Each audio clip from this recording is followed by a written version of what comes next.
কল্পনা করুন, আমেরিকার বুকে দাঁড়িয়ে আছেন আপনি। হঠাৎ মোবাইল, ইন্টারনেট, টিভি সব বন্ধ হয়ে গেল। ট্রাফিক সিগন্যাল থেকে ব্যাংকের এটিএম সব অচল। পুরো দেশ এক নিমিষেই ডুবে গেল অন্ধকারে। এটি কোনো সায়েন্স ফিকশন সিনেমা নয়।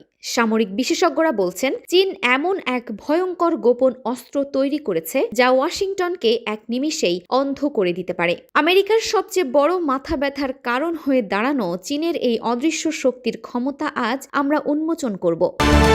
চীনের হাতে থাকা প্রথম এবং সবচেয়ে ভয়ঙ্কর অস্ত্র হল ইলেকট্রোম্যাগনেটিক পালস বা ইএমপি অ্যাটাক। যদি চীন আমেরিকার ভূখণ্ডের ওপর মহাকাশে একটি ছোট আকারের পারমাণবিক বোমা ফাটায়, তবে তার শক্তিশালী শক্তি তরঙ্গ মুহূর্তের মধ্যে আমেরিকার সব ইলেকট্রনিক ডিভাইস নষ্ট করে দেবে।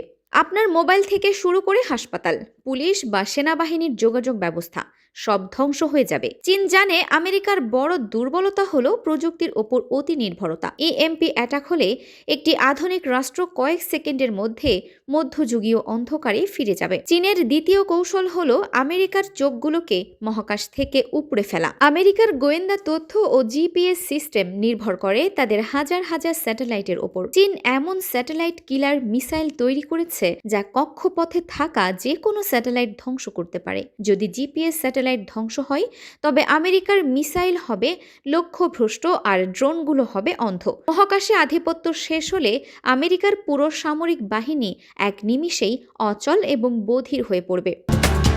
চীনের তৃতীয় কৌশল হল ক্রিটিক্যাল অবকাঠামোর ওপর সাইবার হামলা।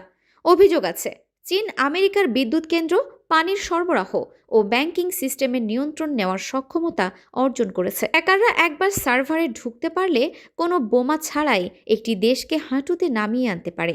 এছাড়া চীন এখন লেজার ওয়েপন তৈরিতেও অনেক এগিয়ে। এই শক্তিশালী লেজার শত্রুর ড্রোন বা মিসাইলের ইলেকট্রনিক সিস্টেমকে আকাশেই ঝলসে দিতে পারে। রাডারকে ফাঁকি দেওয়া এই লেজার অস্ত্র চীনকে আমেরিকার বিরুদ্ধে এক বিশাল সুবিধা দিচ্ছে।